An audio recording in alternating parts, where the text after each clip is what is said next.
وأصحابه ومن تبعهم بإحسان إلى يوم الدين. أما بعد، إخوان وأخوات, kita lanjutkan pelajaran kita dengan kitab Bulughul Maram.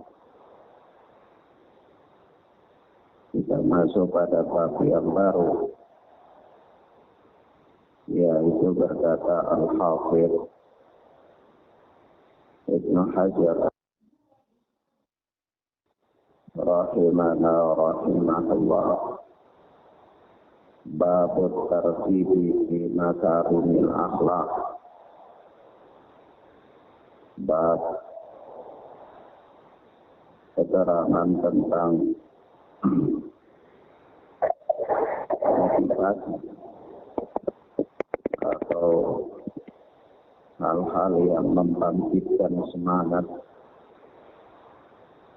untuk berakhlak dengan akhlak yang mulia.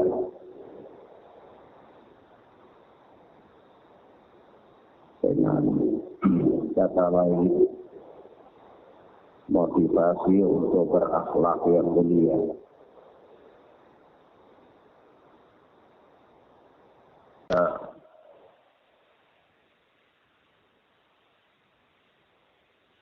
Di antara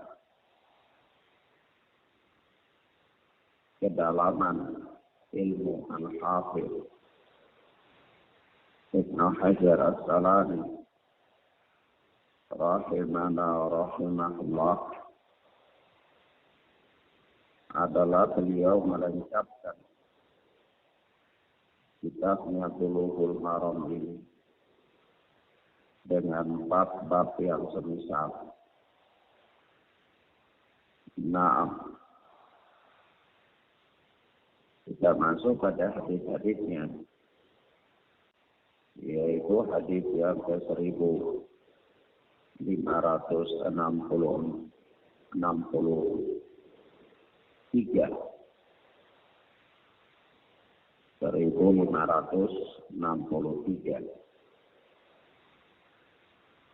yakni berkata Al-Hafidz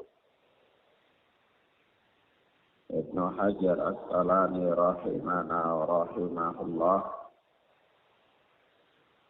an Ibnu Mas'ud radhiyallahu anhu qala, dari Ibnu Mas'ud yang Allah telah meridainya, dia berkata, qala Rasulullah sallallahu alaihi wa alihi wa sallam, Rasulullah sallallahu alaihi wa sallam bersabda, alaikum bisidqi wa untuk komitmen dengan sikap jujur atau sifat jujur. Peliharalah atas kalian sifat jujur. Fa inna sidqa yahdi ilal bir.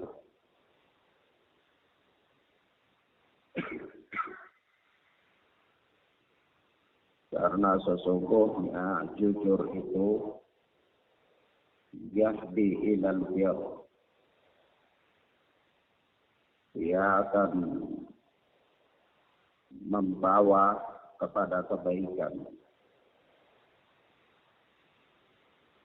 Wa innal birra yahdi ilal jannah, dan kebaikan itu akan mengantarkan kepada surga. wa ma yazalu rajulu yasfiqu.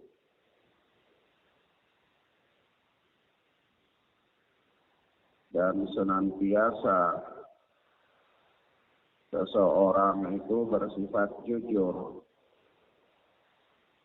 Wa yataharra sidqa. Dan dia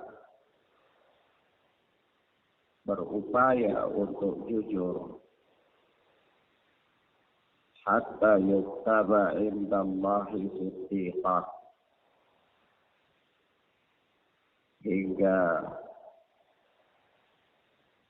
dia akan dicatat di sisi Allah sebagai siddiqah, orang yang jujur. Wa iyyakum wal kadhib. Dan hati-hatilah kalian dari sifat dusta. Fa innal kadhiba yahdi ilal fujur. Karena sesungguhnya dusta itu akan membawa, menuntun kepada kemaksiatan. Wa innal fujura yahdi ilan nar. Dan sesungguhnya kemaksiatan itu menuntun kepada neraka. Wa ma yazalu ar-rajulu yakdzibu wa yataharral kadhiba hatta yuktaba indallahi kadzdzaba. Dan senantiasa seseorang itu dusta. Wa yataharral kadhiba. Dan dia berusaha atau dia selalu memilih untuk dusta hatta yuktaba indallahi kadzdzaba, hingga dia dicatat di sisi Allah sebagai seorang pendusta.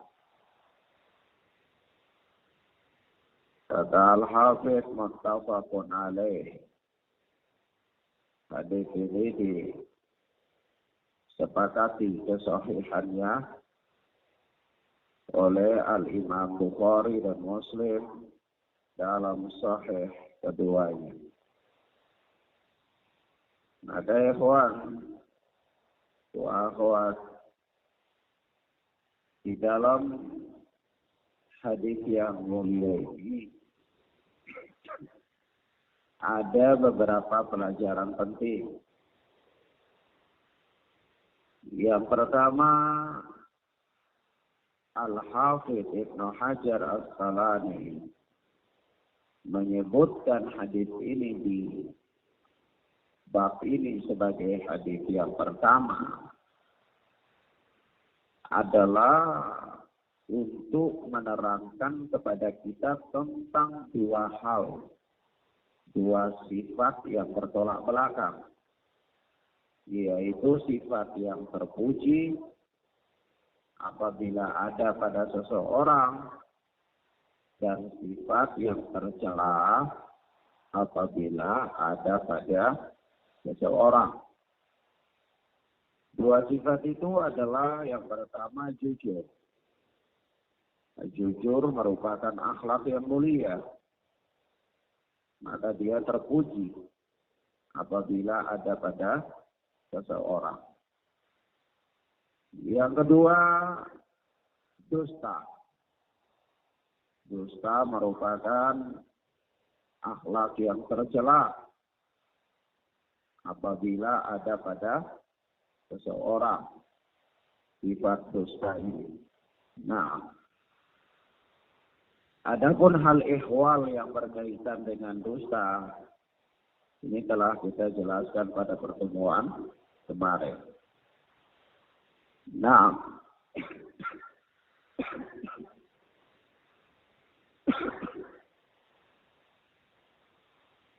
Yang berikut faedah yang kedua dari hadis yang mulia ini, bahwa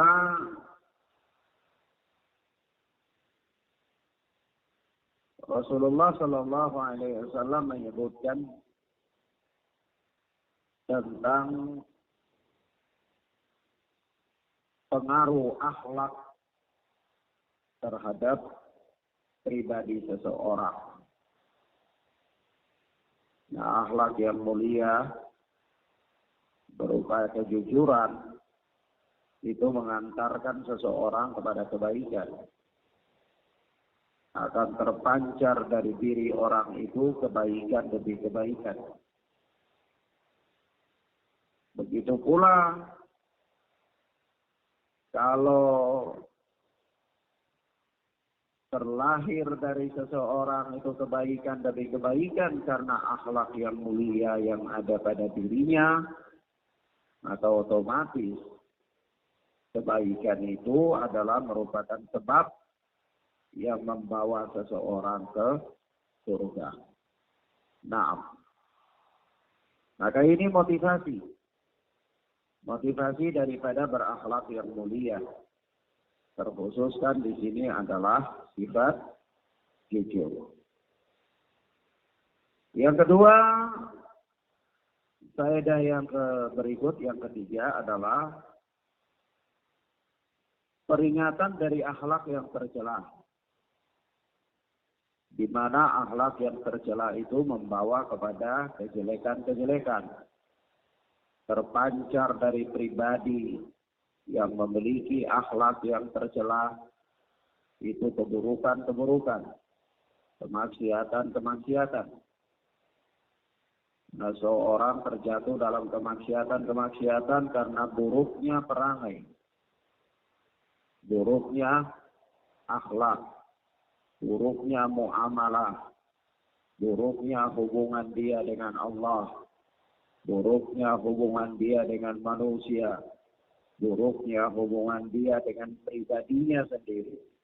Maka terlahir dari pribadi yang demikian ini adalah kemaksiatan-kemaksiatan. Dan telah dimaklumi dalam sabda Rasulullah ini bahwa al-fujur itu yahdi ilan nar, merupakan sebab yang mendorong seseorang untuk sampai kepada neraka. Nah, kemaksiatan itu mengantarkan seseorang kepada nerakanya Allah Azza wa Jalla. Nah, maka ini peringatan dari akhlak yang tercela. Dalam bab ini adalah dusta. Dalam pembahasan kita ini akhlak yang tercela di sini adalah apa? Dusta. Nah, kalau dikatakan apa itu definisi jujur dan apa itu definisi dusta, maka definisi jujur itu adalah kesesuaian berita dengan kenyataan. Itu jujur. Kesesuaian berita dengan kenyataan itu jujur. Kalau dusta, kebalikannya. Berita tidak sesuai dengan kenyataan. Nah, baik. Kemudian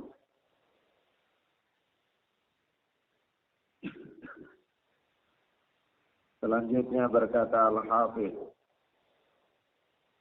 Ibnu Hajar As-Qalani rahimana wa rahimahullah,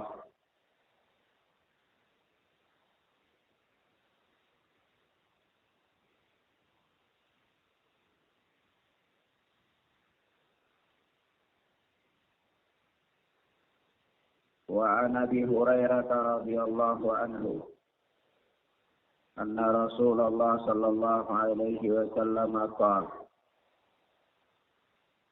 dan dari Abu Hurairah yang Allah telah meridainya, dia berkata bahwa Nabi sallallahu alaihi wasallam bersabda, iyyakum wadhanna, waspadalah, hati-hatilah kalian dari prasangka. Fa inna dhanna akdzabal hadits. Fa inna dhanna akdzabul hadits. Karena sesungguhnya prasangka itu adalah sedusta-dustanya ucapan.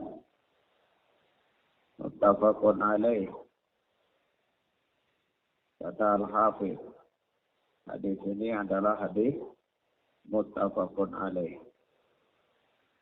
Maka di sini telah jelas hadis ini menerangkan kepada kita bahwa bahayanya sifat banyak berprasangka. Banyak berprasangka. Nah, orang yang banyak berprasangka itu dia membuka peluang untuk dipermainkan oleh syaitan. Dipermainkan oleh syaitan. Nah, maka banyak berprasangka itu termasuk akhlak yang tercela. Menghindari banyak berprasangka buruk terkhususnya adalah merupakan akhlak yang mulia. Merupakan akhlak yang mulia. Nah, dan hal ini sudah kita jelaskan pada pelajaran yang lalu, bahwa siapa-siapa saja yang boleh kita berprasangka buruk kepada mereka. Ya, nah, dan seterusnya. Bisa lihat pelajaran yang lalu. Kita tidak ulang lagi penjelasan. Selanjutnya berkata Al-Hafidz Ibn Hajar As-Qalani rahimana rahimahullah. Wa Nabi Sa'id Al-Khudri radhiyallahu anhu qala. Dan dari Abu Sa'id Al-Khudri yang Allah telah meridainya, dia berkata, qala Rasulullah sallallahu alaihi wasallam, Rasulullah sallallahu alaihi wa alihi wasallam bersabda, iyyakum wal julus ala turuqat. Hindarilah oleh kalian duduk-duduk di tengah jalan. Duduk-duduk nongkrong di pinggir jalan. Ya. Qalu ya Rasulullah. Para sahabat bertanya, wahai Rasulullah, ma lana buddun min majalisina.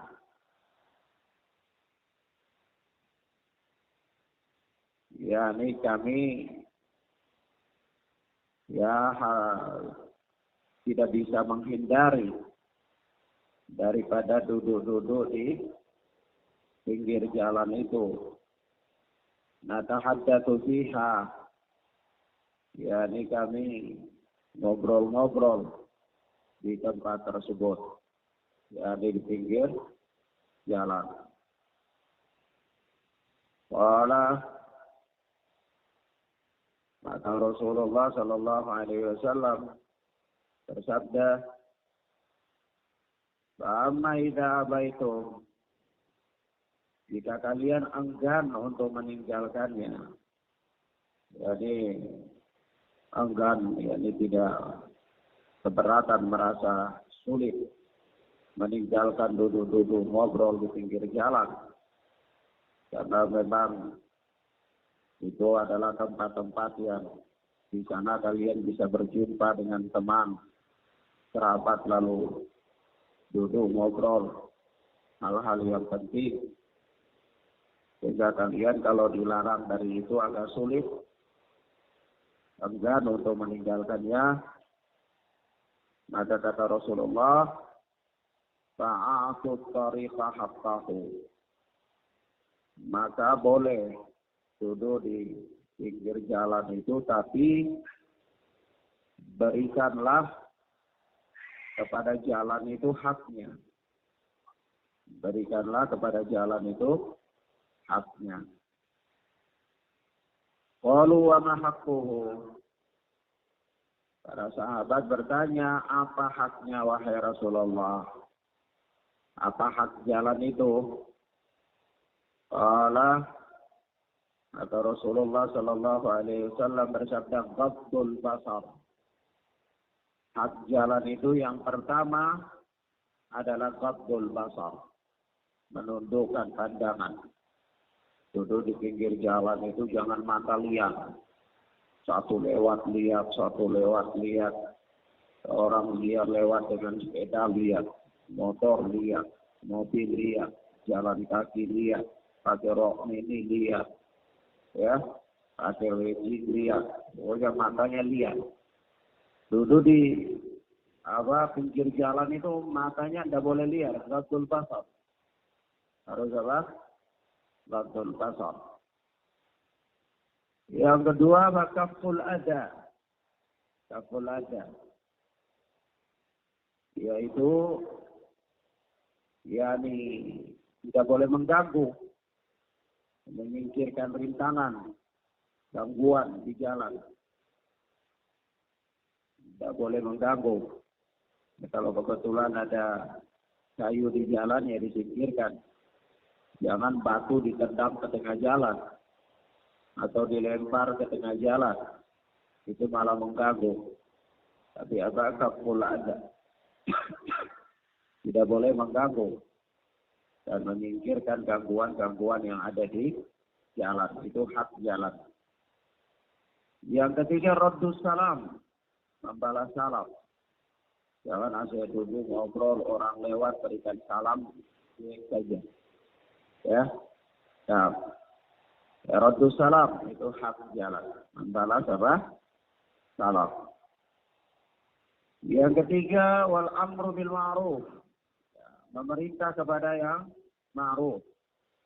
Jadi kalau sambil duduk di tengah jalan, ya ada lihat orang yang tidak mengapa memerintahkan kepada yang ma'ruf, wa nahyu 'anil munkar. Dan yang berikutnya melarang dari kemungkaran. Kalau duduk di jalan Anda lihat orang melakukan kemungkaran, ya dicegah. Tidak boleh diberikan nasihat dan seterusnya. Karena itu adalah merupakan hak apa? Hak jalan. Kalau tidak bisa memberikan jalan, memberikan hak-hak jalan, maka jangan duduk-duduk di pinggir jalan. Tidak boleh. Ya, kata Al-Hafidh muttafaqun alaih. Hadis ini dikeluarkan oleh Imam Bukhari dan Muslim dalam sahih keduanya. Maka di sini, ikhwan, di sini ada beberapa faedah yang nampak dari hadis yang mulia ini. Yang pertama, hadis ini secara umum menunjukkan larangan bagi seseorang untuk duduk-duduk di pinggir jalan. Nah, lebih parah lagi kalau duduk di pinggir jalan dengan kemaksiatan. Ditemani oleh gitar. Ya. Nah, ini maksiat. Tidak boleh. Maka haram. Kalau duduk di pinggir jalan melakukan kemaksiatan itu haram. Karena asal dari melakukan kemaksiatan itu adalah haram. Ya. Adapun sekedar duduk-duduk saja di pinggir jalan, maka ini perkara yang dilarang. Perkara yang apa? Yang dilarang. Nah, karena banyak mudaratnya. Nah, seorang muslim dia harus meninggalkan hal-hal yang bisa mendatangkan kemudaratan kepadanya. Dan dia harus memanfaatkan waktunya untuk hal-hal yang bermanfaat. Jangan dia buang-buang waktunya untuk hal-hal yang tidak manfaat. Nah, duduk di pinggir jalan itu banyak kemudaratan. Ya, bisa melihat orang lalu lalang ke sana kemari, para wanita dan seterusnya. Ya, belum lagi lalu lalang dengan menampakkan aurat dan seterusnya. Berpenampilan yang apa? Yang gak karu-karuan. Maka ini pun semua adalah termasuk di antara perkara yang memudaratkan seseorang. Nah, orang yang tidak bisa menjaga pandangannya, ini bahaya sekali kalau duduk di pinggir jalan. Karena masuk dalam pandangannya itu hal-hal yang membawa kerusakan pada dirinya, membawa kerusakan pada pikirannya, membawa kerusakan kepada mentalnya dan seterusnya.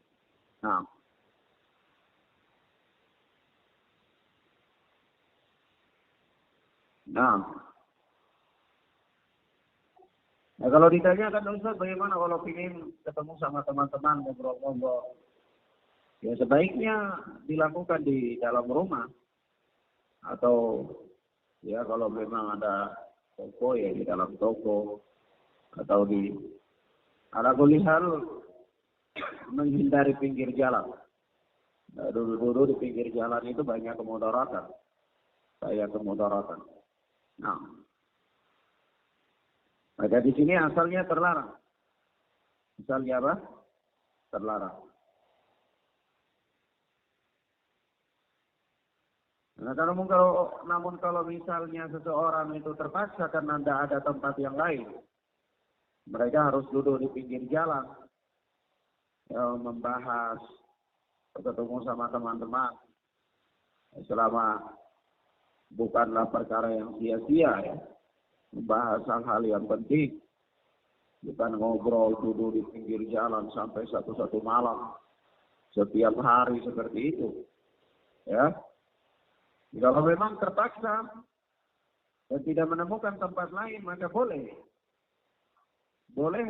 bagi mereka ya Rasulullah Sallallahu Alaihi Wasallam memberikan keringanan untuk duduk di pinggir jalan dengan syarat dia harus menunaikan hak-hak jalan. Dia harus apa? Menunaikan hak-hak jalan. Nah, di antara hak jalan itu ini ada beberapa di dalam hadis ini. Yang pertama menundukkan pandangan. Seorang memang di dalam segala keadaan dia tidak harus menundukkan pandangan. Dia harus berusaha sebisa mungkin untuk menundukkan pandangannya. Karena pandangan itu panah-panah syaitan. Panah-panah syaitan. Orang yang tidak menundukkan pandangan sungguh dia berada dalam bahaya. Berada dalam apa? Bahaya. Maka dia harus bisa menundukkan pandangannya. Kalau dia duduk di pinggir jalan, lebih-lebih lagi. Nah, yang kedua, dia harus sakul adab. Tidak boleh membuat gangguan di tengah jalan.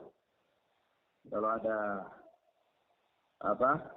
rintangan, kayu, batu atau apa, dia singkirkan dari jalan. Yang ketiga, membalas salam. Membalas salam.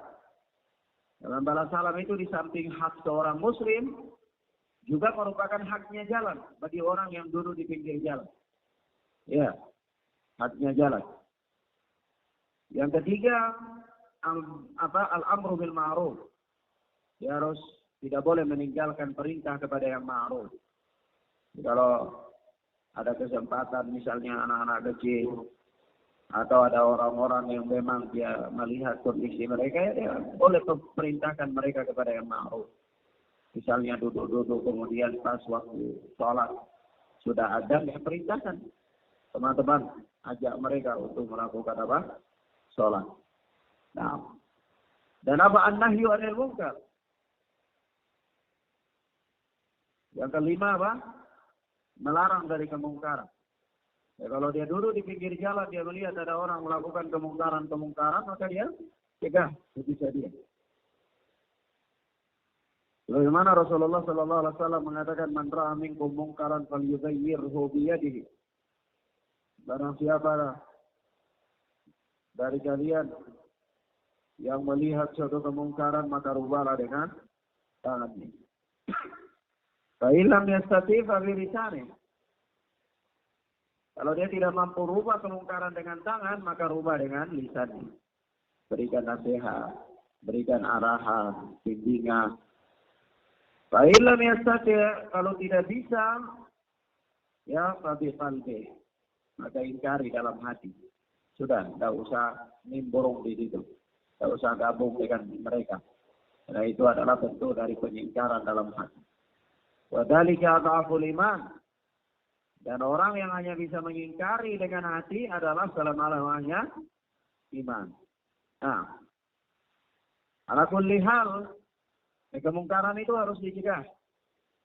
Kemungkaran itu harus dicegah. Ya tahapan-tahapannya ya dengan tangan, kalau tidak bisa ya dengan lisan, kalau tidak bisa dengan hati. Ya salah satu bentuk pengingkaran kemungkaran dengan hati itu tidak gabung. Tidak gabung dengan orang-orang yang melakukan kemungkaran. Tinggalkan mereka. Nah, itu adalah merupakan apa? Bentuk pengingkaran. Maka di sini dalam hadis ini, hadis muttafaqun alaih, hadis Abu Sa'id Al-Khudri ini ada 5 hak jalan. Ada 5 hak jalan. Tetapi disebutkan dalam hadis-hadis yang lain ada beberapa hak yang lain. Beberapa hak yang lain. Seperti apa? Yang keenam seperti kita tambahkan ya. Kita tambahkan yang keenam yaitu husnul kalam. Jadi berucap yang baik. Di pinggir jalan itu jangan teriak-teriak seperti anjing menggonggong. Ya. Nah, tidak boleh. Tetapi dengan kata-kata yang baik. Duduk di pinggir jalan dengan kata-kata yang baik. Tidak boleh juga sampai larut malam ya, mengganggu orang. Ya, kalau dia ronda ya tidak apa-apa. Jaga keamanan komplek, tidak apa-apa. Tapi kalau hanya sekedar duduk ngobrol, putar musik sampai larut malam ini mengganggu orang lain, mengganggu para tetangga, ya, dan seterusnya. Haram yang demikian. Atau kata-kata yang kasar, orang lewat kemudian teriak-teriak, bentak, palang-palang, minta duit, ya, tidak boleh, haram. Yang ketujuh kita tambahkan yaitu apa? Irsyadus sabil, yakni menuntun orang, menunjuki jalan. Kalau ada orang yang kebetulan lewat, ya dia tahu jalan, ya numpang tanya ya ditunjuki. Ini kalau tahu ya ditunjuki. Karena itu juga bagian daripada hak jalan. Orang tidak tahu ya, mau ke rumahnya mana ya ditunjuki. Bagi orang yang ada di pinggiran jalan, yang duduk ngobrol di pinggiran jalan, itu adalah hak-hak jalan. Ya, nah, dia tidak boleh asal saja karena nggak mau kasih tahu, ya sudah saya tidak tahu, tidak boleh. Ya, dia harus tunjuki orang. Dia punya perhatian, menunjukkan perhatian bahwa ya dia bersemangat untuk menunjuki mereka kepada kebaikan. Nah, baik. Dan kita berikan catatan dalam hadis ini bahwa jalan-jalan kebaikan itu banyak sekali dalam Islam ini. Ya. Nah, jalan-jalan kebaikan itu banyak sekali dalam Islam. Maka sudah sepantasnya seseorang ketika dia berkesempatan untuk melakukan kebaikan, maka jangan dia abaikan. Jangan dia abaikan. Dia harus bersemangat untuk melakukannya. Nah, karena kita tidak tahu amalan mana yang bisa membantu kita nanti di hari kiamat. Barangkali sebuah amalan itu kecil saja. Tapi ketika seseorang dia lakukan dengan penuh semangat ikhlas, ya barangkali itulah amalan yang ya bisa menjadi perisai baginya di sisi Allah Subhanahu wa taala antara dirinya dengan neraka. Ya. Nah, maka sudah sepantasnya bagi seorang yang cerdas, berakal, bersemangat untuk kebaikan-kebaikan, maka dia tidak boleh menyia-nyiakan setiap kesempatan ya yang datang kepadanya dari kebaikan-kebaikan. Betapa ruginya dia kalau datang kepadanya kesempatan-kesempatan untuk melakukan kebaikan lalu dia abaikan. Ya, maka mestinya dia bersyukur kepada Allah Subhanahu wa taala. Karena Allah Tabaraka wa Ta'ala membukakan kepadanya kesempatan-kesempatan untuk melakukan kebaikan. Ya. Bagaimana kalau sekiranya Allah tidak memberikan dia kesempatan untuk melakukan kebaikan? Tidak ada kesempatan bagi dia untuk beramal. Misalnya dia harus terbaring di rumah sakit puluhan tahun misalnya. Ya, dia tidak bisa melakukan lagi amalan-amalan kecuali dia hanya bersabar atas rasa sakitnya saja. Yang dijadikan sebagai amalan. Maka ketika seseorang diberikan kesempatan oleh Allah Subhanahu wa taala untuk melakukan amalan-amalan saleh dan amalan-amalan kebaikan itu terbentang di hadapan dia, maka jangan dia bersikap malas-malas. Jangan dia bersikap acuh tak acuh. Jangan dia bersikap cuek. Tapi dia harus bersegera melakukan sebisa mungkin kebaikan-kebaikan yang mampu untuk dia lakukan. Ya, karena memang kita tidak tahu ya dengan amalan mana yang kemudian Allah Subhanahu wa taala mengampuni dosa-dosa kita. Kemudian Allah memberikan kepada kita rahmat, memberikan kepada kita karunia dan seterusnya. Nah, baik. Kemudian selanjutnya berkata Al-Hafidz Ibnu Hajar As-Asqalani rahimana wa rahimahullah, wa an Muawiyah radhiyallahu ta'ala anhu qala, dari Muawiyah yang Allah telah meridainya, dia berkata, qala Rasulullah sallallahu alaihi wasallam, Rasulullah sallallahu alaihi wa alihi wasallam bersabda, man yuridillahu bihi khairan yufaqihu fid-din. Barang siapa yang dikehendaki oleh Allah kepadanya kebaikan, yufaqihu fid-din, niscaya Allah akan membuatnya faqih dalam agama. Niscaya Allah Subhanahu wa taala akan membuatnya faqih dalam agama. Yakni Allah memahamkan dia dalam agama, memberikan dia pemahaman. Nah, kata Al-Hafidz muttafaqun alaih. Hadis ini disepakati kesahihannya oleh Imam Bukhari dan Muslim.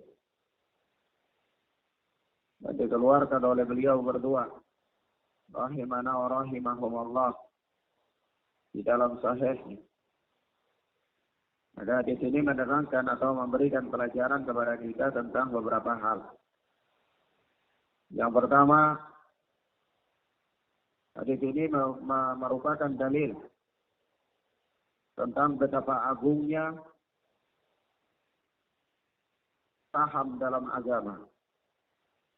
Betapa agungnya orang yang dikaruniakan pemahaman dalam agama. Nah, karena memang orang yang diberikan pemahaman dalam agama adalah termasuk orang-orang yang diangkat derajatnya oleh Allah. Orang yang diangkat derajatnya oleh Allah Subhanahu wa ta'ala. Di mana Allah Tabaraka wa ta'ala berfirman dalam surat Al-Mujadilah ayat yang ke-11. Yarfa'illahu alladhina amanu minkum walladhina utul ilma darajat. Allah Subhanahu wa ta'ala mengangkat derajat orang-orang yang beriman dari kalian, di antara kalian. Walladzina utul ilma darajat. Dan orang-orang yang diberikan ilmu oleh Allah diangkat derajatnya beberapa derajat, kata Allah. Maka orang yang berilmu, orang yang dikaruniai oleh Allah Subhanahu wa ta'ala ilmu, adalah orang yang ditinggikan derajatnya oleh Allah. Ya, bukan satu derajat, lebih banyak derajat. Maka ketika seseorang dihadirkan oleh Allah dalam majelis ilmu, kemudian Allah membukakan cara kepadanya untuk menuntut ilmu, atau Allah memberikan kesempatan kepadanya untuk mempelajari ilmu, maka ini artinya Allah Tabaraka wa ta'ala memuliakan orang tersebut dengan menyediakan sarana untuknya, sehingga Allah Tabaraka wa ta'ala akan mengangkat derajatnya. Allah akan mengangkat derajat. Nah, dan kalau orang diberikan ilmu oleh Allah Subhanahu wa taala, maka jangan hinakan dirinya. Jangan hinakan dirinya. Karena Allah Subhanahu wa taala telah mengangkat derajatnya. Maka orang yang berilmu tidak boleh menghinakan dirinya dengan menjadi hamba dunia. Tidak boleh. Ketika Allah memuliakan seseorang dengan ilmu, maka dia harus menjaga hak-hak ilmu itu. Dia tidak boleh menjadi hamba dunia. Dalam pengertian tidak boleh dengan ilmu itu dia ingin mendapatkan dunia. Tidak boleh dia mencari dunia dengan ilmunya. Tidak boleh dia mencari dunia dengan amalan akhiratnya. Tidak boleh dia mendekatkan diri kepada Allah Tabaraka wa Ta'ala dengan amal-amal ibadah yang dia lakukan di atas ilmu yang dia bertujuan dengannya untuk mendapatkan dunia.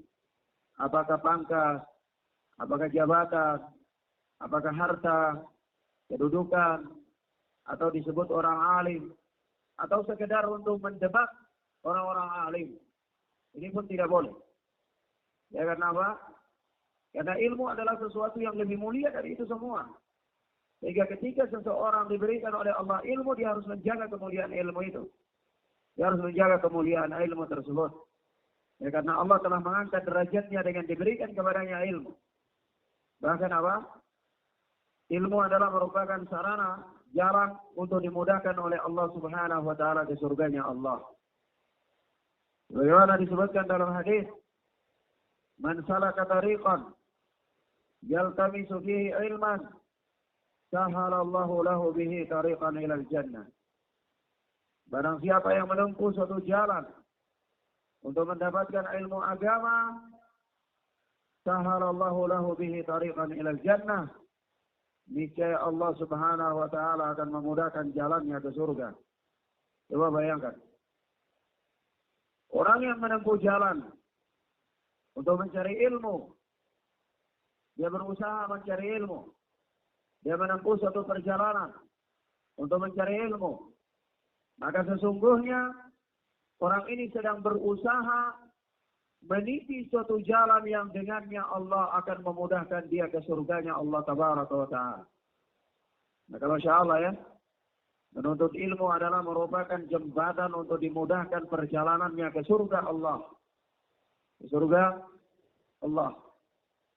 Karena surga diraih dengan sebab melakukan amalan-amalan saleh. Surga diraih dengan sebab melakukan amalan-amalan saleh.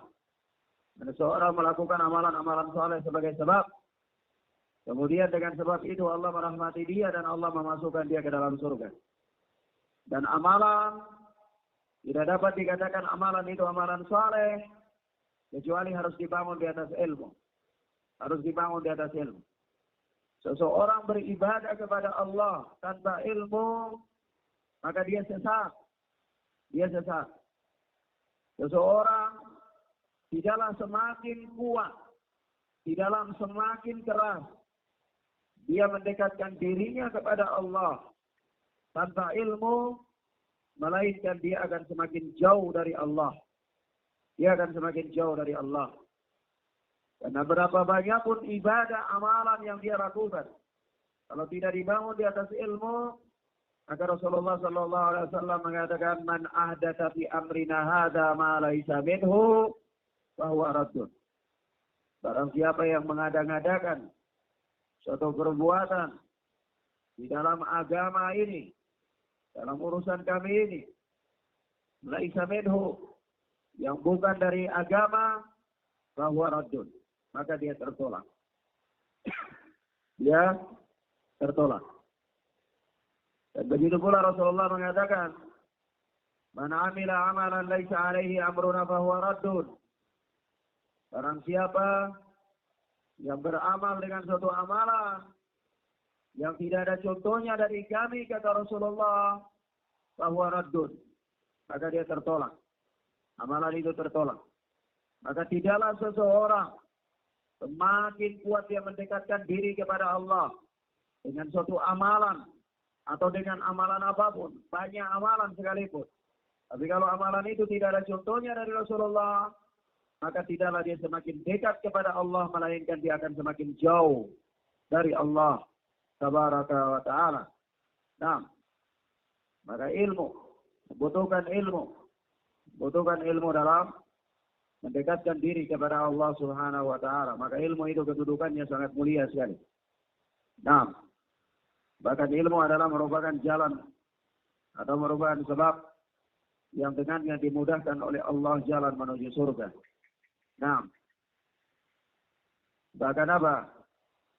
Rasulullah Sallallahu Alaihi Wasallam diajarkan doa saja untuk apa? Doa minta ilmu. Yaitu apa? Rabbi zidni ilma. Wa ya Rabb kami, tambahkanlah ya Rabbku, tambahkanlah kepadaku ilmu. Tambahkanlah kepadaku apa? Ilmu. Dan Rasulullah pun mengajarkan kita untuk berdoa meminta ilmu. Allahumma inni as'aluka rizqan thayyiban wa ilman nafi'a wa amalan mutaqabbala. Ya Allah, aku memohon kepadamu dengan sungguh-sungguh rizki yang baik, ilmu yang bermanfaat, dan amalan yang diterima. Amalan yang apa? Diterima. Maka betapa meruginya amalan yang dilakukan, namun amalan itu tidak diterima oleh Allah. Di mana Allah Subhanahu wa ta'ala berfirman, wa qadimna ila ma amilu min amalin faja'alnahu haba'an mansura. Kami hadapi amalan-amalan yang mereka lakukan itu, lalu kami jadikan amalan itu bagaikan debu yang berterbangan. Sia-sia. Tidak dapat apa-apa. Kenapa? Karena amalan itu dibangun di atas kebatilan. Tidak di atas ilmu. Tidak di atas ilmu. Maka penting ilmu. Ilmu itu jauh lebih penting daripada dakwah. Jangan sampai antum kira dakwah lebih penting dari ilmu. Dakwah tanpa ilmu sesat. Dakwah tanpa ilmu sesat. Nah, maka harus berilmu dulu. Harus berilmu kemudian baru boleh berdakwah. Jangan sibuk dengan berdakwah tapi tidak berilmu. Nah, maka bekali diri dengan ilmu sebelum beramal. Dan dakwah adalah bagian dari amalan. Dakwah adalah bagian dari amalan. Ada orang yang mau berdakwah, dia harus bekali dirinya dengan ilmu. Nah, faedah yang kedua,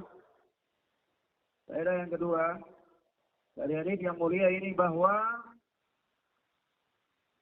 tanda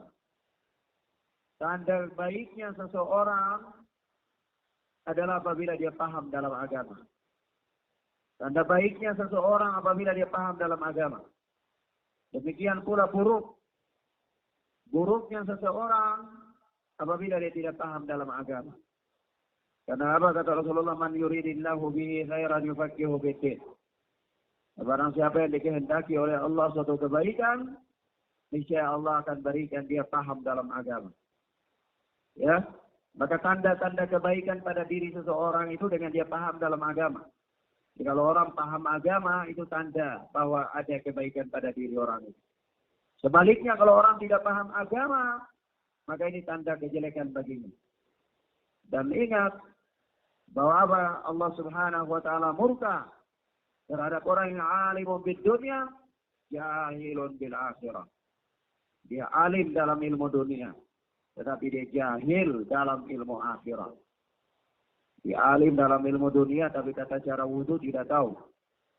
Dia alim dalam ilmu dunia, tapi tata cara sholat yang benar tidak tahu. Dia alim dalam ilmu dunia, tapi puasa yang benar dia tidak mengerti. Tidak tahu rukun-rukun puasa. Tidak tahu syarat sahnya puasa. Ya, dan seterusnya. Maka Allah murka. Allah murka terhadap orang yang demikian. Allah benci terhadap orang yang alimun bid dunya, jahilun bil akhirah.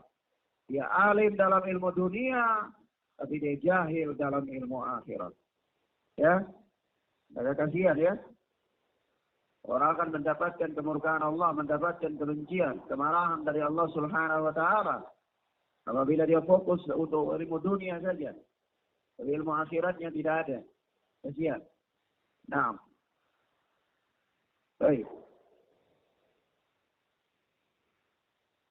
Jadi bahaya ya. Barang siapa yang tidak dikehendaki oleh Allah kebaikan padanya, maka Allah tidak buat dia paham dalam agama. Jadi kalau barang siapa yang dikehendaki oleh Allah kebaikan padanya, Allah akan buat dia paham dalam agama. Maka waliyadzubillah, ya, kita berlindung kepada Allah Subhanahu wa taala. Nah, dan di sini ya faedah yang ketiga dari hadis yang mulia ini bahwa memahami perkara agama adalah merupakan akhlak yang paling mulia. Merupakan akhlak yang paling mulia. Ya, karena seseorang dengannya dia mengerti hak-hak Allah. Dia mengerti hak-hak Allah. Dan dia mengerti bagaimana caranya beribadah kepada Allah. Dan itu adalah akhlak yang paling mulia. Maka orang jahil dalam perkara agama, itu akhlak yang paling buruk. Akhlak yang paling buruk. Ya. Nah, walaupun dia berbuat baik kepada hewan, tapi berbuat baiknya tidak di atas ilmu. Dia orang yang paling akhlaknya paling buruk. Nah, orang yang berilmu itu orang yang akhlaknya paling tinggi. Sebab itu Rasulullah Sallallahu Alaihi Wasallam adalah orang manusia yang paling berilmu, yang dipilih oleh Allah Subhanahu Wa Taala sebagai seorang nabi, sebagai seorang rasul. Allah sifatkan innalaka ala khuluqin adzim, innaka la'ala khuluqin adzim. Sesungguhnya engkau adalah orang yang akhlaknya paling agung, orang yang akhlaknya paling agung. Yaitu Rasulullah Sallallahu Alaihi Wasallam, orang yang berada di atas ilmu, di atas basirah, di atas basirah. Nah, baik. Nah, ilmu yang dimaksudkan di sini ilmu apa? Ilmu agama.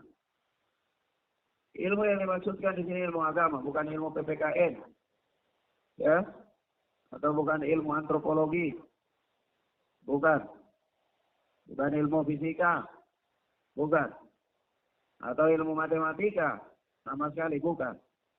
Ya, ilmu yang dimaksudkan di sini adalah ilmu agama. Ilmu agama itu apa? Ilmu agama itu qala Allah, qala Rasul, qala sahabat. Firman Allah, hadis-hadis Rasulullah, dan apa? Penjelasan-penjelasan para sahabat. Itu ilmu agama. Jadi kalau ada orang bilang ilmu agama lalu dia karang-karang dengan pemikirannya sendiri, kita katakan itu bukan agama. Kenapa? Karena agama itu terbatas pada firman Allah, hadis Rasulullah, dan penjelasan-penjelasan para sahabat. Nah, dan orang-orang yang mengikuti mereka, dengan baik, itulah ilmu agama. Itulah ilmu agama. Nah, karena Allah Subhanahu wa taala berfirman, "As-sabiquna al-awwaluna minal muhajirin wal ansar walladzina tabauhum bi ihsan radhiyallahu anhum wa radu an." Orang-orang yang pertama dan awal masuk Islam dari kalangan muhajirin dan ansar, serta orang-orang yang mengikuti mereka dengan baik, Allah ridho kepada mereka dan mereka pun ridho kepada Allah Subhanahu wa ta'ala. Dan begitu pula Allah Subhanahu wa ta'ala mengatakan apa? Man yushakikir rasula min ba'di ma tabayyana lahul huda wa yattabi' ghaira sabilil mu'minin nuwallihi ma tawalla wa nuslihi jahannam wa sa'at masira. Ya, barang siapa yang mendurhakai Rasul setelah jelas datang kepadanya petunjuk, dan dia mengikuti jalan yang lain selain dari jalan para sahabat, nuwallihi ma tawalla. Kami akan biarkan dia leluasa dalam kesesatan. Ya. Jadi kalau dia mendurhakai Rasul setelah datang kepadanya penjelasan, kemudian dia menyelisih jalan para sahabat, maka kami akan memberikan dia keleluasaan dalam penyimpangannya, kata Allah. Semakin dia menyimpang, semakin dia rasa nikmat, semakin dia rasa lezat, semakin dia rasa senang, semakin dia murtah. Ya. Nah. Dan apa? Wa nuslihi jahannam. Dan kami akan masukkan dia ke dalam jahannam. Wa sa'at masira. Dan jahannam itu adalah sejelek-jeleknya tempat kembali. Dan begitu pula Allah Tabaraka wa Ta'ala berfirman, "Matana lil mu'minin wa la mu'minatin idza qadallahu wa rasuluhu amra ayyakuna lahumul khiyaratu min amrihim." Tidak pantas bagi seorang lelaki yang beriman dan wanita yang beriman apabila Allah dan Rasul telah memutuskan suatu perkara dari urusan mereka, tapi mereka masih ada pilihan lain. Mereka masih ada pilihan lain. Dan begitu pula Allah Tabaraka wa Ta'ala berfirman, "Fala wa rabbik la yu'minuna hatta yuhaqqimuka fima shajara bainahum, thumma la yajidu fi anfusihim harajan mimma qadaita wa yusallimu taslima." Demi Rabbmu, sesungguhnya mereka tidaklah beriman sampai mereka menjadikan engkau sebagai hakim untuk memutuskan perkara yang mereka perselisihkan. Kemudian engkau tidak akan mendapati dalam hati-hati mereka keberatan terhadap keputusanmu. Wa yusallimu taslima. Mereka akan menerimanya dengan penerimaan yang penuh.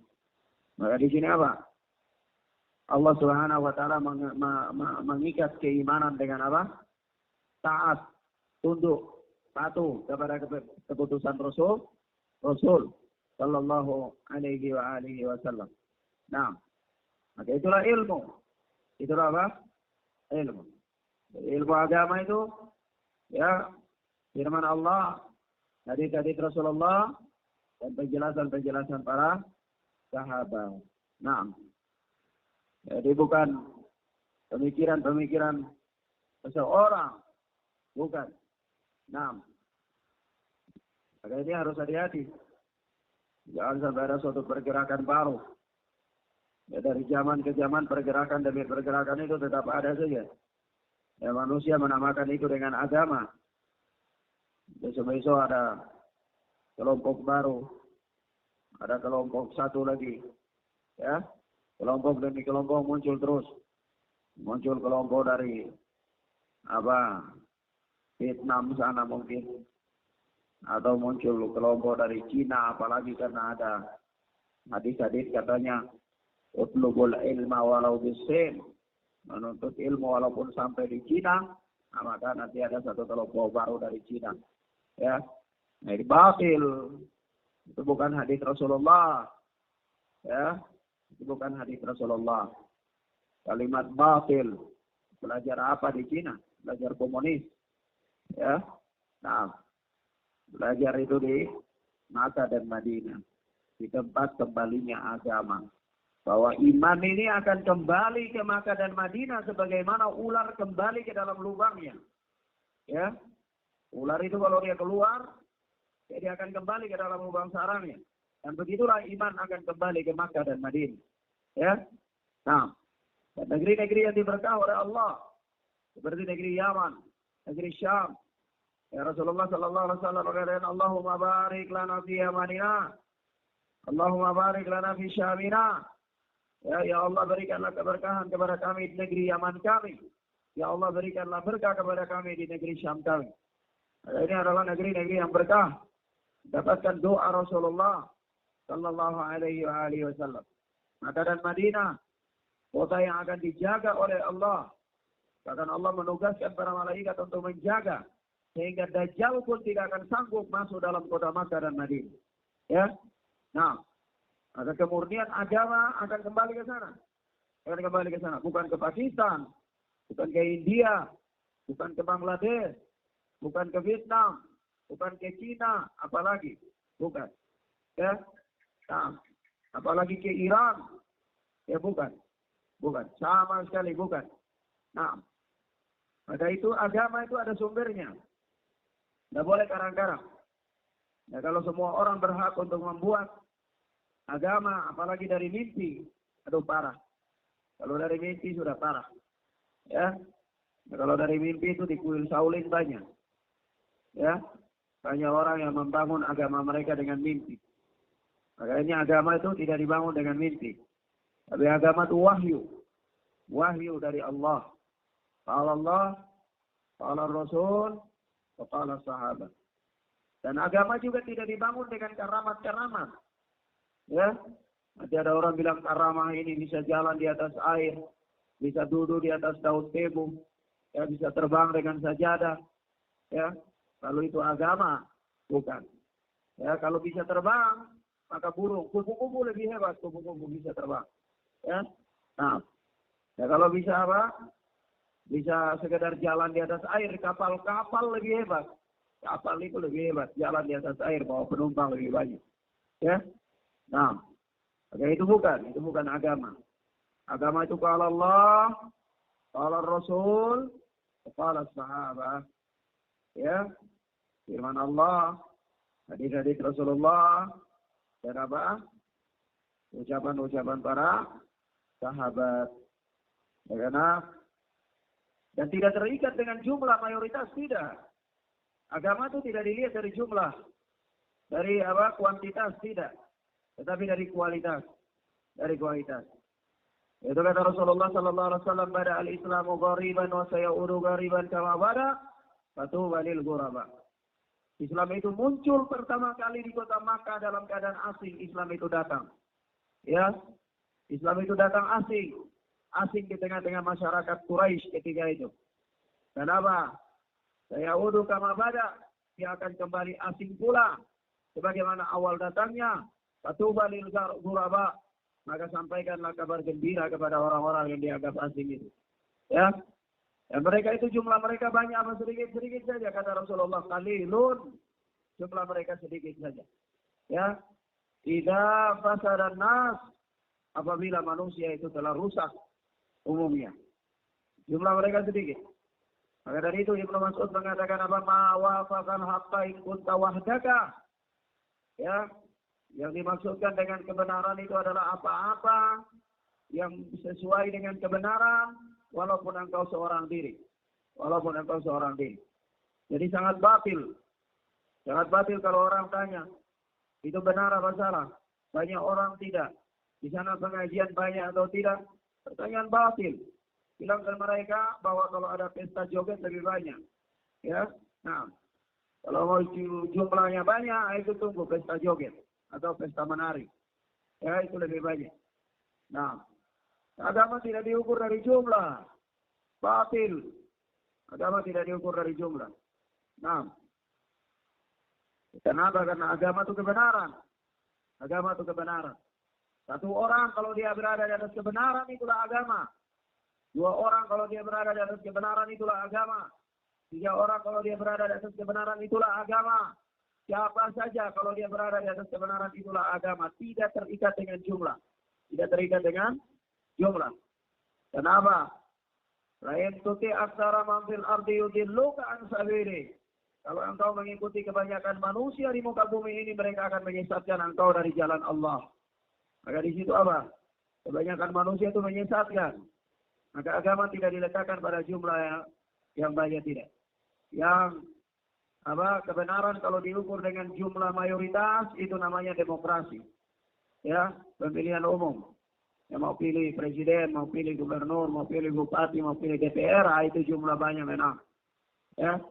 Tapi agama tidak. Agama bukan itu. Maka batil, ya, sangat batil kalau seseorang mengukur kebenaran itu dari jumlah. Ya. Nah, orang mau ngaji, tunggu dulu sampai jumlahnya banyak. Tidak bisa, pengikut Dajjal itu yang jumlahnya banyak. Ya. Kalau mau jumlah banyak, ikut Dajjal. Dajjal. Atau tunggu pergi di bioskop, nah itu pengikutnya banyak. Ya. Nah, kalau agama tidak. Agama tidak diukur dari itu. Nah, bahkan kata Rasulullah sallallahu alaihi wasallam, "Hadhil millatah tastarik ala 73." Ya, agama Islam ini akan berpecah belah menjadi 73 kelompok. Kata Rasulullah, "Sintani wa sab'ina fin nar." 72 kelompoknya di neraka. Wahid dari jannah, satu saja yang di surga. Satu saja. Satu itu apa? Ya, kata Rasulullah, "Man kana ala mithli ma ana alaihi al-yawma wa ashabi." Mereka itu adalah orang-orang yang berada di atas apa yang aku dan para sahabatku berada di atasnya hari ini. Jadi Rasulullah tidak mengatakan mereka itu berapa puluh ribu orang. Tidak. Rasulullah mengatakan mereka adalah orang-orang yang mengamalkan agama sama dengan apa yang aku dan para sahabatku mengamalkannya hari ini. Itulah orang-orang yang selamat. Orang-orang yang keluar ya dari 73 golongan. Mereka keluar sebagai golongan yang selamat. Firqatun najiyah atau ta'ifatul mansurah. Kelompok yang mendapatkan pertolongan di sisi Allah tabaraka wa ta'ala. Nah, baik. Maka di sini adik ini sekali lagi Hadis ini menunjukkan kepada kita tentang keutamaan ilmu dan betapa agungnya ilmu itu. Ilmu yang dimaksudkan adalah ilmu agama. Nah, kalau kita urai tentang keutamaan ilmu ini banyak sekali. Ya, karena ilmu ini begitu mulia, sampai para ulama sejak dari zaman dulu sampai di zaman sekarang ini menulis kitab-kitab yang sangat banyak sekali yang berkaitan dengan adab-adab menuntut ilmu. Karena ilmu ini sangat mulia, maka dia punya adab. Ya, dia punya adab. Sebab itu apa? Para ulama menulis kitab-kitab tentang adab-adab menuntut ilmu itu banyak sekali. Banyak sekali kitab. Kalau kita mau cari ulama zaman dulu sampai ulama zaman sekarang. Ya, itu dalam bidang apa? Dalam bidang adab-adab menuntut ilmu saja. Itu sudah sangat banyak. Sangat banyak. Itu menunjukkan karena apa? Karena ilmu itu sangat mulia. Sampai-sampai Nabi Musa alaihi salatu wassalam saja apa? Berjalan untuk menuntut ilmu. Mengikuti Khidir. Mengikuti apa? Khidir. Nah. Sebagaimana dijelaskan oleh Allah Subhanahu wa taala dalam surat Al-Kahfi. Nah. Baik. Selanjutnya berkata Al-Hafidz Ibn Hajar Asqalani rahimana wa rahimahullah. Wa an Abi Darda radhiyallahu ta'ala anhu qala. Dari Abu Darda yang Allah telah meridainya, dia berkata, qala Rasulullah sallallahu alaihi wasallam. Rasulullah sallallahu alaihi wasallam bersabda, "Ma min syai'in fil mizani athqalu min husnil khuluq." Ya, tidak ada suatu pun amal yang lebih berat pada al-mizan, yakni pada timbangan, daripada akhlak yang baik. Karena akhlak yang baik ini punya kedudukan yang sangat mulia sekali ya. Sampai dia paling berat di timbangan. Nah, maka di sini kata Al-Hafidz, akhrajahu Abu Dawud wa Tirmidzi wa sahahahu. Hadis ini dikeluarkan oleh Imam Abu Dawud dan Imam At-Tirmidzi rahimana wa rahimahumullah wa sahahahu. Dan disahihkan oleh Imam Tirmidzi. Dan hadis ini adalah hadis yang sahih. Maka hadis ini memberikan beberapa pelajaran ya. Di antaranya hadis ini menerangkan kepada kita tentang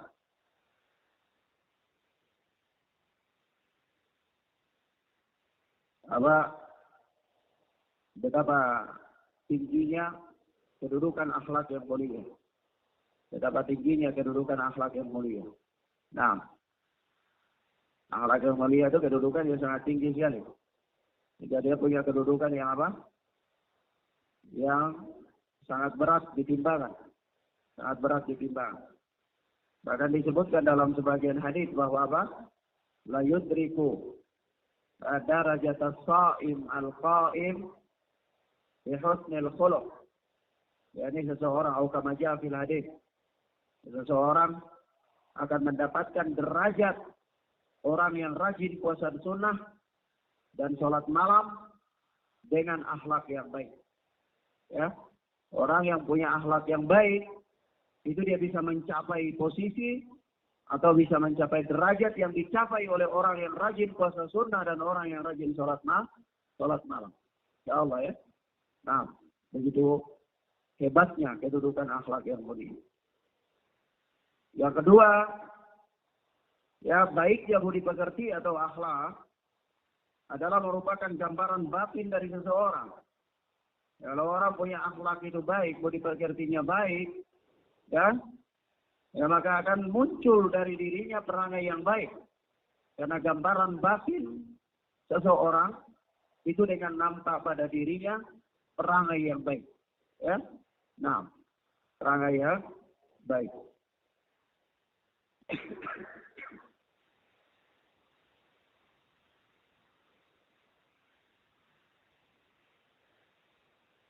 Selanjutnya berkata Al-Hafidz Ibn Hajar Asqalani rahimana wa rahimahullah, wa an Ibni Umar radhiyallahu anhuma qala, dan dari Ibnu Umar yang Allah telah meridai beliau dan bapaknya, dia berkata, Qala Rasulullah sallallahu alaihi wasallam, Rasulullah sallallahu alaihi wasallam bersabda, al-haya'u minal iman. Malu itu adalah bagian dari iman. Malu itu adalah bagian dari iman. Muttafaqun alaih. Hadis ini adalah hadis yang disepakati oleh Al-Imam Bukhari dan Muslim rahimana wa rahimahumallah di dalam sahih keduanya. Nah, wa Nabi Mas'ud radhiyallahu anhu qala, dan dari Abu Mas'ud yang Allah telah meridainya, dia berkata, qala Rasulullah sallallahu alaihi wasallam, Rasulullah sallallahu alaihi wasallam bersabda, inna mimma adrakan nasu min kalamin nubuwatil ula idza lam tastahi fasna ma syi'ta. Ya, kata Rasulullah, sesungguhnya dari apa yang telah didapati manusia dari kata-kata kenabian yang pertama, ya, inna mimma adrakan nas, sesungguhnya apa-apa yang didapati manusia min kalamin nubuwatil ula, dari kata-kata kenabian yang pertama adalah idza lam tastahi fasna ma syi'ta.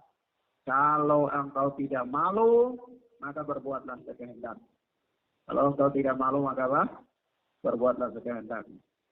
Kata Al-Hafidz akhrajahul Bukhari. Hadis ini dikeluarkan oleh Al-Imam Bukhari rahimana wa rahimahullah. Maka dalam dua hadis ini, dua hadis yang agung, ya. Dua hadis yang Masya Allah, ya. Dua hadis ini agung sekali. Maka di sini yang beberapa faedah. Yang pertama, malu itu merupakan akhlak yang terpuji. Malu itu merupakan akhlak yang terpuji. Ya. Yang akan mendorong pelakunya untuk apa? Menjauhi perbuatan-perbuatan yang buruk. Nah, kalau orang punya malu, karena malu itu akhlak yang terpuji, maka dengan akhlak yang terpuji ini, yaitu malu itu, dia bisa mendorong seseorang dari melakukan hal-hal yang apa?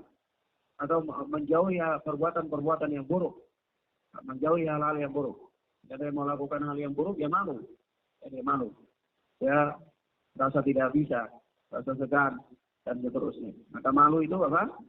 Malu itu akhlak yang terpuji, yang dari sifat malu itu mendorong seseorang untuk menjauhi hal-hal yang buruk. Nah,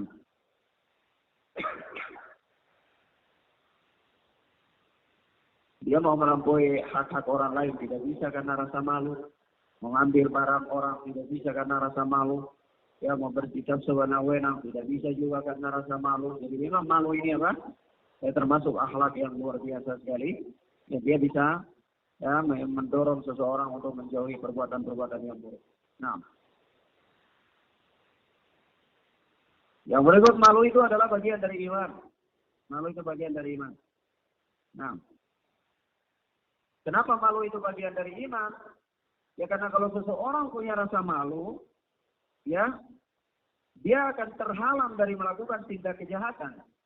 Ya, dia akan terhalang dari melakukan tindak kejahatan kalau dia punya rasa malu.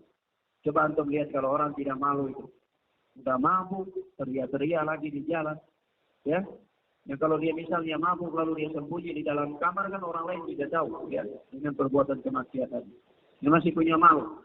Tapi kalau dia sudah tidak punya malu, sudah dia lakukan apa saja yang dia mau lakukan. Ya, nah, maka ini malu itu bagian dari iman, ya. Bagian dari iman. Kenapa dia bagian dari iman? Karena kalau orang masih punya rasa malu, maka dia akan terhalang dari melakukan apa? Tindak kejahatan. Nah, bukan hanya dia terhalang dari melakukan tindak kejahatan, ya, tapi juga bisa memotivasi dia untuk melakukan hal-hal yang baik. Karena punya rasa malu. Ya, jangan sampai orang menilai kita buruk, jangan sampai orang ya demikian dan demikian, maka dia pun melakukan hal-hal yang baik. Maka itulah disebutkan bahwa malu itu bagian dari iman. Nah, yang ketiga, bahwa sifat malu itu tidak pantas hilang dari diri seseorang. Tidak pantas. Maka hendaklah seorang muslim yang baik agamanya, dia berhias dengan rasa malu. Dia berhias dengan rasa malu. Kalau orang berhias dengan rasa malu, itu indah kehidupannya. Ya. Nah, kalau coba antum lihat kalau orang sudah lucu, sudah apa? Sudah tidak punya rasa malu, Masya Allah ya. Tidak punya rasa malu lelaki maupun wanita. Lihat para wanita kalau sudah tidak punya rasa malu, dia telanjang di tengah jalan pun tidak ada masalah. Fine aja bagi dia. Baik saja, tidak ada masalah. Oke, karena memang sudah tidak punya rasa malu. Dan memang propaganda Eropa Barat ya terhadap wanita-wanita muslimah itu apa? Mereka lucuti rasa malu dari apa wanita-wanita muslimah. Sehingga kalau wanita-wanita muslimah ini sudah tidak punya rasa malu, maka sudah kata Nabi di sini, "Idza lam tastahi fasna ma syi'ta." Kalau engkau tidak punya rasa malu, lakukan sudah sesuka hatimu. Ya, orang tidak punya rasa malu. Ini bahaya.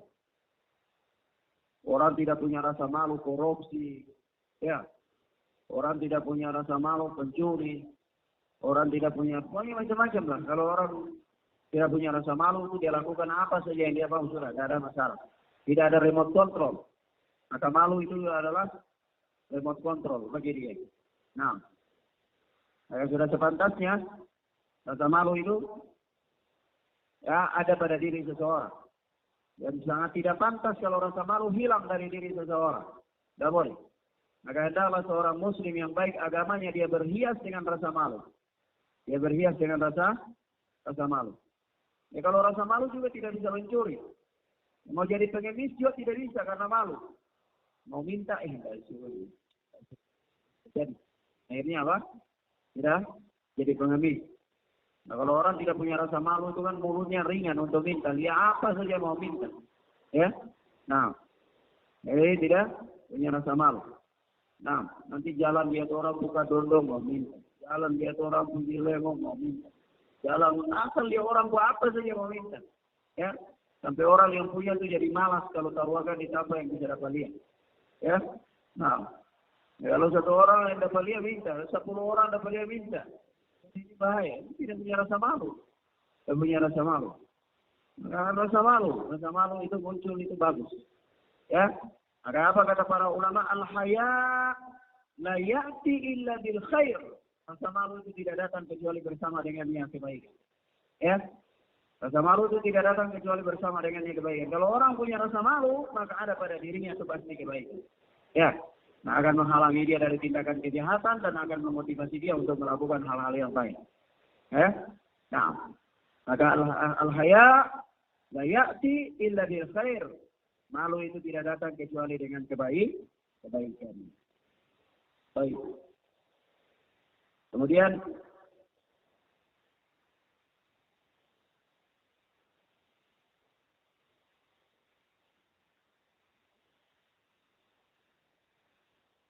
yang berikutnya faedah berikut bahwa para ulama mengelompokkan rasa malu itu dalam 2 kelompok. Para ulama mengelompokkan rasa malu itu dalam 2 kelompok.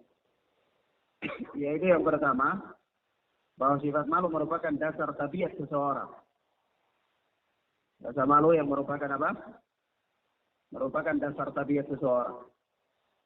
Dan sifat ini adalah akhlak yang dikaruniakan oleh Allah Subhanahu wa taala kepada hambanya yang terpilih. Jadi memang ada orang yang memang sejak dari sananya tabiatnya itu memang dengan rasa malu. Nah, yang kedua apa? Sifat malu yang diperoleh dari proses pembelajaran. Kadang-kadang memang orang tidak punya rasa malu, tapi kalau dia belajar, akhirnya ada pada dirinya rasa malu. Karena dia punya akhlak yang tinggi, punya perangai yang mulia. Ya, maka lahirlah rasa malu. Nah, misalnya orang yang mulutnya ringan untuk meminta misalnya. Kalau dia dinasihati, pelajari, dia diajari, ya bahwa apa? Ya, dia diberikan akhlak-akhlak yang baik, maka dia juga akhirnya dia juga tidak jadi apa? Begitu juga orang yang suka mencuri, lihat apa saja mau ambil. Ya, asal lihat orang punya buah mau ambil, tidak pakai minta sudah. Jadi anggap itu mencuri itu biasa saja bagi dia. Nah, insya Allah. Oke, ini juga buruk. Nah, kalau dia dibekali dengan ilmu agama, dia tahu halal haram, maka nanti insya Allah dia akan akhlaknya akan terbina. Nah, maka di sini apa? Sifat malu yang diperoleh dari proses pembelajaran ya, proses pembelajaran. Nah, ada dua Sifat malu itu dua dua macam ya. Macam yang pertama itu rasa malu yang merupakan tabiat dasar, ya, dan ini Allah karuniakan kepada orang-orang yang tertentu, ya. Orang-orang yang memang mendapatkan karunia dan rahmat Allah. Ada yang kedua itu ya, macam yang kedua itu adalah rasa malu yang muncul dari proses pembelajaran. Nah, baik.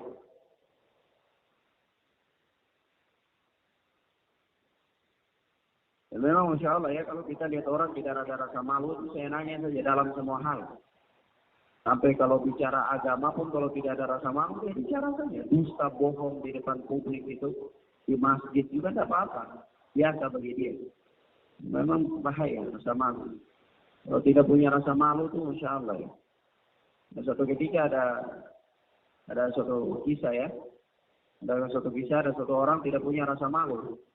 Jadi dalam majelis ilmu itu dia berdusta. Ya cerita itu dalam majelis ilmu itu cerita sampai dusta. Dikatakan Imam Ahmad katakan begini.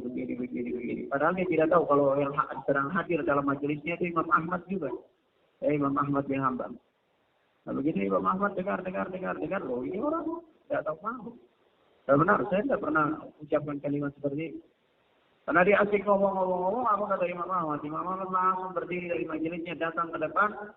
Ya, orang itu angkat tangannya langsung cabut mulut ke dia.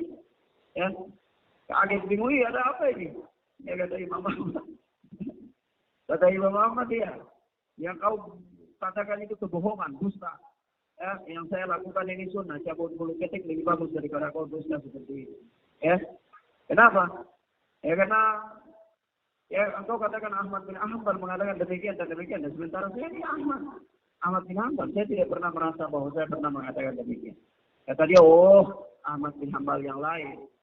Ya, insya Allah. Orang kalau sudah biasa dusta ya begitu.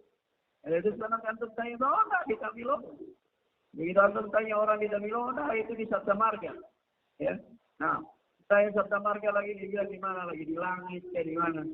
Ya, nah, orang suka dusta, ini bahaya. Tidak segan-segan. Maka apa kata Nabi Shallallahu Alaihi Wasallam di sini apa? Di dalam tasna masyada. Kalau engkau tidak punya rasa malu lagi, ya maka lakukanlah sekehendak. Ya, maka rasa malu ini penting. Rasa malu ini penting. Apalagi kalau seorang wanita, rasa malu itu luar biasa penting. Sampai-sampai apa? Para salaf itu, wanita-wanita istri-istri para salaf dari saking malunya itu. Imam Ahmad itu kalau beliau sedang duduk dengan tamu, ya bunyi sendal istrinya tidak kedengaran. Bunyi sendal istrinya saja tidak kedengaran. Kalau bunyi sendal istrinya kedengaran, beliau marah besar, merah wajahnya, kata Imam Ahmad. Ya, punya izzah, punya harga diri, punya kehormatan, punya rasa malu. Semuanya bukan biasa saja, jangan dianggap biasa. Ya, nah, maka dalam tasna masyaitan.